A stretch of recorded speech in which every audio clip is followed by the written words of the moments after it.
Welcome to us Mentors. Today, I have the great honor of being a companion of Forbes Ecuador Labelist Feature Yet and an expert of finance, investing, and management.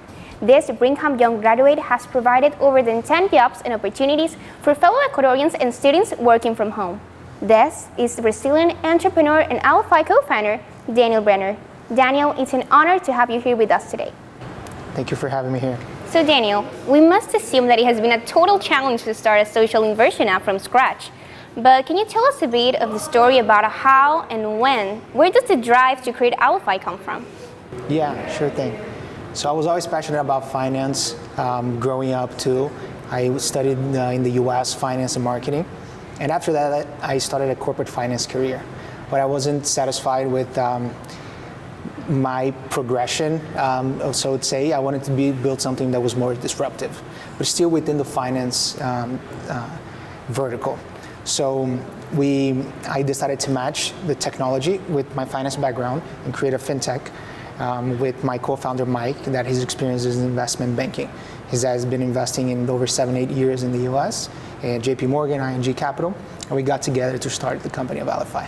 So two finance corporate people trying to innovate in technology. Therefore, can you define in brief words your journey with your team and step-to-step guide in the process of taking the risk of launching the app?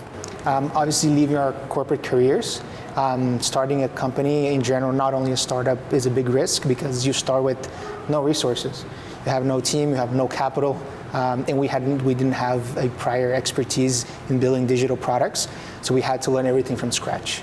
And the company was born out of really our need. We found that we wanted to find a better way to invest so we can have better portfolio returns. So it started very organically, us just downloading a portfolio, sharing with a group of friends, and then 2 months later we had over 1,000 people on our first product that we only spent $10 on it to test it out. Being aware of having such an essential part of your workforce living abroad and working online, as the head of the company, which requirements does an effective and strategic communication bring with it to cover all of the enterprise's needs and demands? Yeah, we're still learning. Being remote, we're remote first. We started in 2021, it's still COVID times, and we have now people in 7 countries and I think more than 10 cities.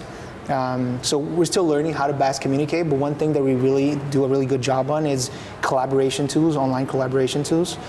So we use tools such as Slack, which is WhatsApp maybe for business. We use Notion, and we use several productivity hacks, so we can all be on the same page and towards the same goal and mission.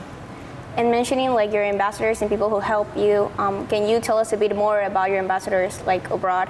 Especially students and in universities, yes. Like the importance of having those ambassadors to like make the brand work. Of course. So we're targeting people who are just starting to invest now, that have actually less than 3 years of experience investing in the stock market in the US. So a big part of that is participating in the entire journey of these are future users, right? So that starts in school, that starts in college, that starts in communities, where we found that most of the financial advice that people are currently getting are either social media or through friends and family. So using our ambassador program, we are being able to tap very early into these communities to promote financial inclusion and education very early on as we continue to participate in the journey of these investors for the long term. As students, we normally search for motivation in order to keep up with our goals and dreams besides our current studies.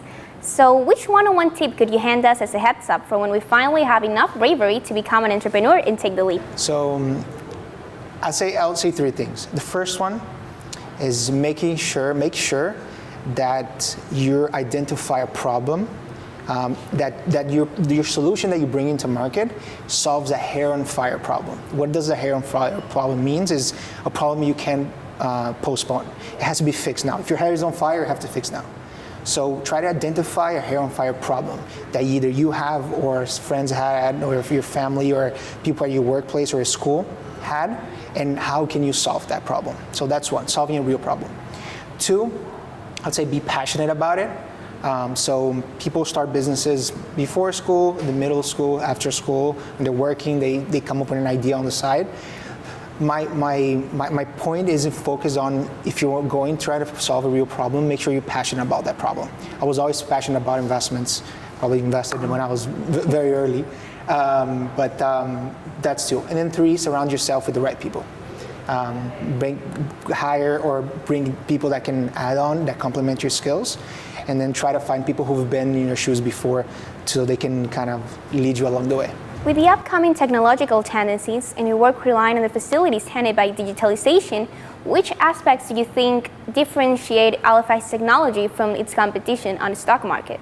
Sure thing. So the difference between using ALEFI and getting your financial advice from TikTok, or Instagram, or Reddit is that we connect to the different portfolios. Our technology connects with brokers, and we know what users are investing in real time. So what if they bought a stock from Apple, if they bought a stock from Amazon, our app verifies that. So by using technology, we make sure that the information that you're getting, the advice that you're getting from other people is true, and it's not fake, it's verified.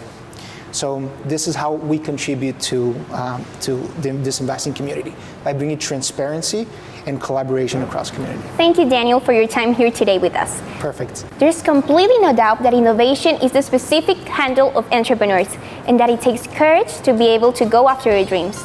This was UEES Mentors, and thank you for tuning in with us today.